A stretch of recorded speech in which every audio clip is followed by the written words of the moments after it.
এর ফলশ্রুতিতে বহু পরিবার ধ্বংস হয়ে যাচ্ছে। এই জাদুবিদ্যা সত্য।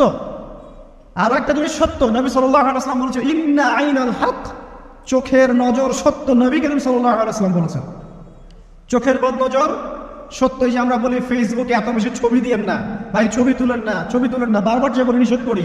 কারণ কি জানেন? একটাই কারণ, বিকজ চোখ লাগাটা সত্য। মানুষের চোখ লাগে, এই কথা শুনলে অনেক মজুমদাররা হাসবে না? কথা বুঝতে পারেন নাই? কিন্তু এটা সত্য। কারণ নবী করিম সাল্লাল্লাহু আলাইহি ওয়াসাল্লাম যা বলেছেন, সাদাকাল্লাহু ওয়া সাদাকা রাসূলুহুল কারীম। নবী যা বলেছেন, আল্লাহ যা বলেছেন, চিরায়ত সত্যের বাইরে কোনো সত্য আছে?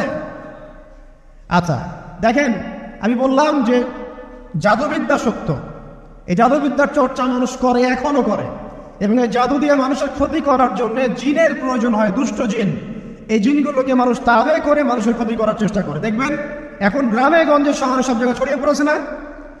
দেখবেন, খুব সতর্ক থাকবেন। আমি পরে সলিউশন বলছি আপনাদেরকে। আরেকটা বলেছি, নবী সাল্লাল্লাহু আলাইহি ওয়াসাল্লাম বলেছেন চোখের বদ নজর এমন সত্য যে একটা উটকে এই রান্নার ডেকচির মধ্যে ঢুকাই ফেলতে পারে। একটা উট খুব সুন্দর, ভালো, আপনি দেখছেন মাশাআল্লাহ বলেন নাই, নজর লেগেছে, উটটা মারা গেছে, দেন তারপর তাকে জবাই করে খেয়ে ফেলতে হয়েছে। একজন সাহাবী গোসল করছিলেন, গোসল, এটা হাদিসে সহিহ। এই আলেম ওলামা যারা আছেন তারা জানেন যে হাদিসে সহিহ। একজন সাহাবী গোসল করছেন, তার গায়ের চামড়াটা খুব সুন্দর ছিল, একদম স্কিনটা অনেক সুন্দর থাকে না এমন কিছু মানুষ?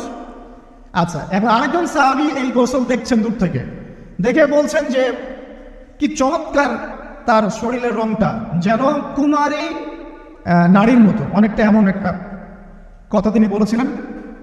সাথে সাথে সাহাবী অজ্ঞান হয়ে পড়ে গেছে। কোন সাহাবী? যিনি গোসল করছিলেন। এটার আপনি কোনো ব্যাখ্যা দিতে পারবেন না তো। এখানে কোনো সায়েন্স দিয়ে বা মেডিকেল সায়েন্স আপনি কোনো ব্যাখ্যা করতে পারবেন না। একটা ব্যাখ্যা দিতে পারেন, কিন্তু কেন সেটা হলো সেটা আপনি অ্যান্সার খুঁজে পাবেন না। তো নবী সাল্লাল্লাহু আলাইহি ওয়াসাল্লামের কাছে নিয়ে যাওয়া হলো তাকে। তিনি বললেন যে এই ব্যক্তির ব্যাপারে কি কেউ ভালো মন্দ কিছু বলেছিল?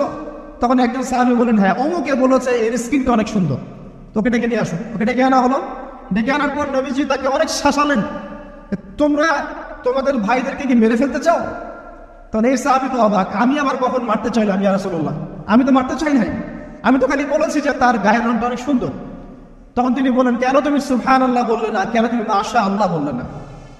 যখন মাশাআল্লাহ বলবেন, সুবহানাল্লাহ বলবেন, নজরটা লাগবে না। আর যখন আপনি মাশাআল্লাহ বলবেন না, সুবহানাল্লাহ বলবেন না, দেখবেন নজর লেগে গেছে। আপনি বিশ্বাস করেন ব্যবসা খুব ভালো চলছে, মানুষ বললো যে বাহ, তোর তো ব্যবসা হেবি, লালে লাল শাহজালাল, ঠিক আছে, দেখবেন আপনার কেনা বেচা বন্ধ হয়ে গেছে। এরকম হবে, আমার কথাটা বিশ্বাস করেন। এটা কিন্তু সায়েন্স প্রমাণ করতে পারবে না, আল্লাহ এবং তার রাসূল বলেছেন, তার উপরে কোনো সত্য নেই। আছে সূরা কাহফ 29 নম্বর আয়াত পড়ে দেখেন, আল্লাহ পাক বলছেন ওয়াকুলিল হাক্কু মির রাব্বিকুম, সত্য সেটাই যা তোমার রবের পক্ষ থেকে আসে। ফামান শাআ ফালইউমিন, যার ইচ্ছা হয় বিশ্বাস করুক, ওয়ামান শাআ ফালইয়াকফুর, যার ইচ্ছা হয় সে অস্বীকার করুক।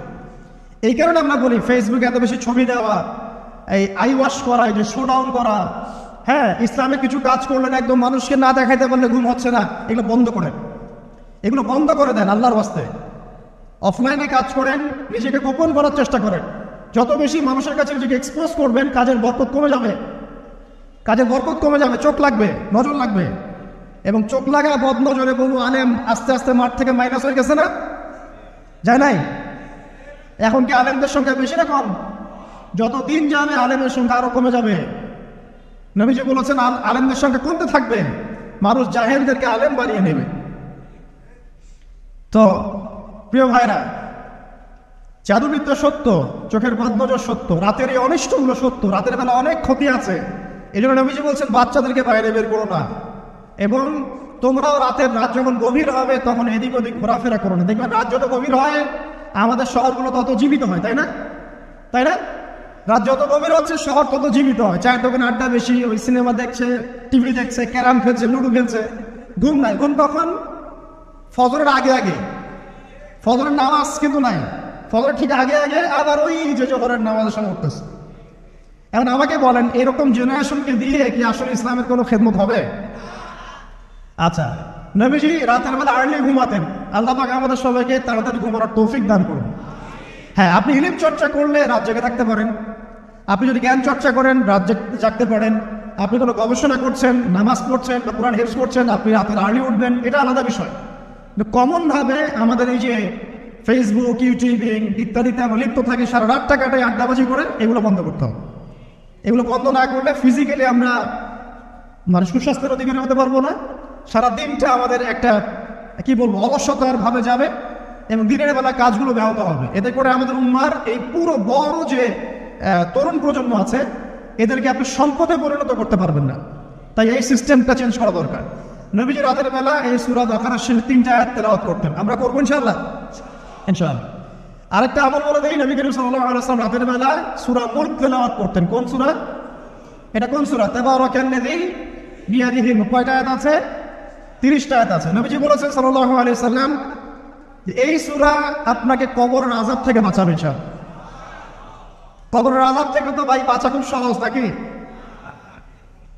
আমাদের মধ্যে এমন কেউ নাই, শোনেন, আমাদের মধ্যে এমন কেউ নাই আলেম জালেম মুফতি মুহাদ্দিস রাজনৈতিক নেতা পলিটিশিয়ান বিরোধী দল জাতি তারপরে যে সরকার দল যে আছে না কেন কবরের শাস্তি ফেস করবেন এমন একটা মানুষ নাই,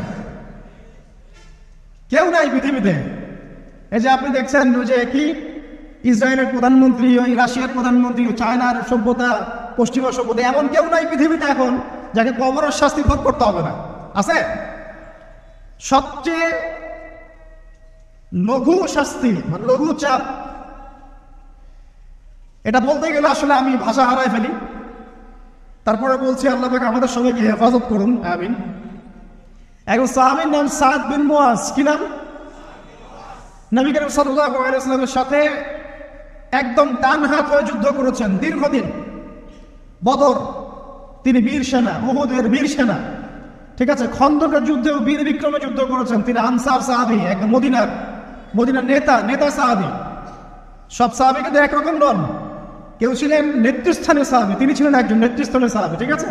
সাদ বিন মুআজ নবী করিম সাল্লাল্লাহু আলাইহি ওয়াসাল্লাম এত ভালোবাসতেন তাকে, এত ভালোবাসতেন যে তাকে নিজের মনে করতেন যে সাদ বিন মুআজ আনসাররা আমার নিজের।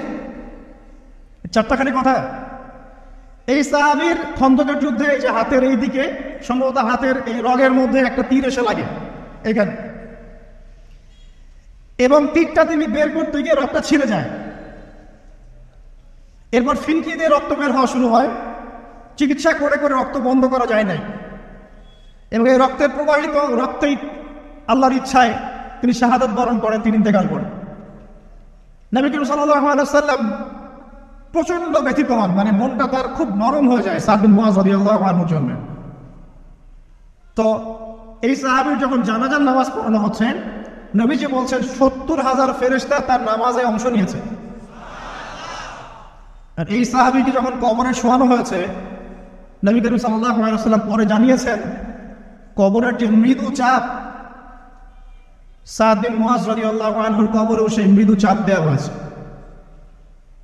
আমি কি বুঝাতে পারলাম ভাই? আমাদের কোনো দাম আছে? এখনকার পলিটিশিয়ানদের কোনো দাম আছে? এখনকার সমাজ নেতার কোনো দাম আছে? এখনকার সুদখোরদের কোনো দাম আছে? এই ঘুষখোর দুর্নীতিবাজদের কোনো দাম আছে? আমরা যারা কাঠমোল্লা হয়ে আছি আমাদের কোনো দাম আছে? সাদ বিন মুআজ রাদিয়াল্লাহু আনহু যদি কবরের শাস্তি থাকে না ছাড়ে, প্রশ্নোত্তর পর্ব থাকে না ছাড়ে, আমরা পার পাবো? নবী করিম সাল্লাল্লাহু আলাইহি ওয়াসাল্লাম বলছেন সূরা মুলক তেলাওয়াত করো রাতের বেলা, ইনশাআল্লাহ সূরা মুলকের তেলাওয়াত কবরের আযাব থেকে তোমাকে বাঁচাবে। আর আমাদের তো ভাই কবরে সবাই সাথে যাবে না, গার্লফ্রেন্ড যাবে না, বাপ মা ভাই বোন সবাই যাবে না। একজন ব্যক্তি সুদ খাচ্ছে, জিজ্ঞাসা করে দেখেন কেন খায়, বলবে তার সন্তানের জন্য খায়, তার বউয়ের জন্য খায়, তার বাবা বাবাকে দেখতে হবে তাই খায়, তাই না? একজন ব্যক্তি ঘুষ খায়, বলবে আমার পরিবারের জন্য খাই। একজন দুর্নীতি করছে, কুকুর চুরি করছে, বলবে দুর্নীতি করছে আমার পরিবারের জন্য খাই, পরিবার ভালো থাকবে। সবার একই এক্সকিউজ যে পরিবার যেন ভালো থাকে, আমার সন্তানরা যেন ভালো থাকে, আগামী প্রজন্মের জন্য কিছু রেখে যেতে পারি, তাই না? এরকম একটা মানুষও কি আপনার সাথে কবরে যাবে? আর এই বোকা মানুষ কেন বোঝে না যে আপনার কবরে আপনাকেই যেতে হবে? তাহলে আপনি কি কারণে অন্যের কারণে নিজের পরকাল নষ্ট করছেন? অন্যের সুখের জন্য আপনি আপনার পরকাল নষ্ট করছেন। সুদ খাচ্ছেন, দিব্যি মায়ের সাথে জেনা করছেন। আপনাদের এলাকায় নাকি সুদের সমস্যা অনেক বেশি। কয়েকটা হাদিস বলে দেই, আমিও তোকে আক্রমণ করতে আসিনি, আমি শুধু তাদেরকে 3টা হাদিস শোনাতে এসেছি। 1 নম্বর হাদিস শোনেন, আল্লাহর নবী মুহাম্মদ সাল্লাল্লাহু আলাইহি ওয়াসাল্লাম বলেছেন, সুদের পাপের 73টা শাখা আছে। কয়টা? কোন হাদিসে 70টাও আছে, কোন হাদিসে 73টা আছে। বলছেন যে সবচেয়ে নিচের শাখাটা হচ্ছে, সুদের পাপের সবচেয়ে নিচের শাখা হচ্ছে যে যেন কোনো ব্যক্তি তার মাকে রেপ করলো, তার মাকে ধর্ষণ করলো। 1 দিরহাম যে ব্যক্তি সুদ খায়, সহিহ বুখারীতে আরেকটা হাদিস এসেছে, সে যেন 36টা মেয়েকে ধর্ষণ করলো। আর আমি একটা কথা বানায় বলছি না, যদি বিশ্বাস না হয় কবি মাদ্রাসা আছে, আলেম ওলামা আছে, গিয়ে বুখারী খুলতে বলেন, পড়তে বলেন, খালি একটা পড়তে বলেন, দেখেন যদি না থাকে তাহলে আমাকে এসে থাপ্পড় দিয়ে দেয়। যদি না থাকে হাদিস এটা, তাহলে আমার গায়ে একটা থাপ্পড় দিয়ে যায়।